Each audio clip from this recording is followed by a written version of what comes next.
의원님. 자, 어쨌든 야당의 공세 그리고 탄핵 청원 청문회도 있는데 여론조사 결과에는 뭐가 좀 달라졌을지 저희가 좀 살펴보면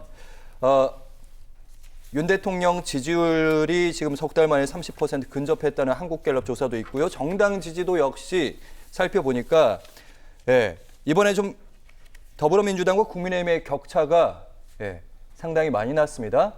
한 7%포인트 정도 났고 7월 16일부터 18일 플러스 마이너스 3.1% 표본 오차 갤럽 조사입니다. 윤 대통령 지지율도 가만히 봤더니 부정평가가 60으로 떨어졌더라고요. 이 부분에 의미가 있더라고요. 8%포인트는 떨어졌죠. 네, 그리고 국민의힘과 민주당의 차이인 8%포인트가 오차범위를 벗어나는 겁니다. 오차범위가 플러스 마이너스 3.21%니까 6.2가 오차범위거든요. 플러스 마이너스가 합하면.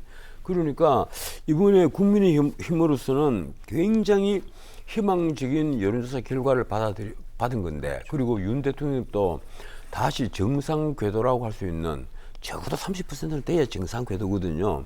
29%까지 올라갔으니까 이제 그동안에 석 달 한 열흘 동안 계속되던 21%에서 26%, 20% 초중반, 이걸 이제 벗어난 거예요. 그러니까요. 이번에 벗어난 건데, 이게 우리는 그겁니다.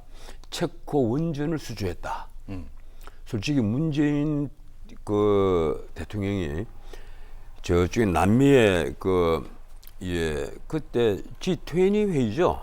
에이펙 회의입니까? 뭐 거기를 갈 때 원래는 샌프란시스코를 경유해서 가야 되는데 체코로 거꾸로 돌아간 거예요. 그러면서 왜 가느냐?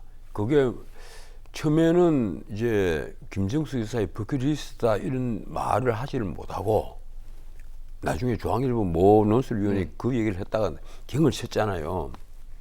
그렇게 못하고 체코 원전 때문에 뭐 이런 얘기를 한 거예요.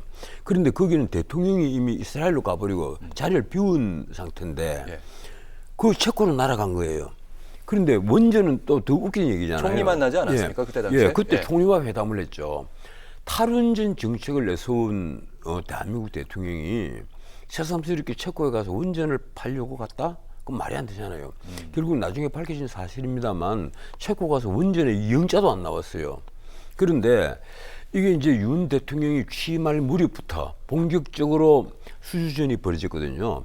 미국 웨스팅하우스가 들어갔죠. 그 다음에 프랑스가 온 국력을 다해서 에마누엘 마크롱이 직접 신경을 계속 쓸 정도로 에마누엘 마크롱도 체코 대통령을 계속 만난 거예요. 마크롱 얘기는 그겁니다. 프랑스는 유럽에서 원전을 만드는 나라다. 그리고 최고 기술을 갖고 있다. 그런데 한국은 유럽 바깥에서 원전을 만드는 나라다. 끼해봐야 중동 아랍에미리트 같은 나라에서 원전을 만들었다. 그래서 프랑스가 유리하다는 평가가 있었는데. 이제 이런 얘기를 했고, 아무래도 프랑스가 좀 친하잖아요, 체코와. 그렇죠. 같은 유럽이고요. 그래서 우리가 불려야 되는데 2년 4개월 동안의 문자 그대로 팀 코리아가 출동을 한 겁니다. 여기에는 물론 이제 성과는 성과인데 이 정도의 이 격차가 갑자기 4% 긍정, 갑자기 부정 8%가 빠져서 이 정도로 큰 변화가 체코 원전 하나로 가능할까 싶은데. 이번에도 보면 외교 때문에 난 지지한다는 게 확 올라가 버렸어요. 그래서 그걸 보면 지표를 보니까 윤 대통령을 지지하는 이유가 뭐냐 이러니까 외교예요, 외교. 그렇죠. 외교가 확 올라가 버렸단 말이에요. 그 수치가 올라갔다는 말씀. 가령 우리가 부정평가의 원인은 뭐냐면 아직도 민생, 물가, 경제란 말이에요. 그런데 이번에는 외교가 확 올라갔는데, 이번에는 정말 이게 그냥 우리가 아랍에미리트의 원전과는 차원이 좀 다릅니다. 거기는 가령 1000메가와트 한 기를 건설하면서 20조 원을 받지 않습니까? 그런데 이번에 우리가 이걸 거기도 아랍에미리트 2기죠. 그런데 우리가 2기를 건설하면서 24조 원을 받거든요. 이번에 4기인가요? 근데 더하기 알파 2기를 더하면 총 40조 원을 받는다. 문자 그대로 아랍에미리트에 공급하는 것보다 거의 2배 되는 건데, 물론 이제 거기에는 우리 수출입은행이 금융도 제공해 준다. 그게 컸죠. 그게 아마 클 거예요. 저는 그게 크다고 보는데.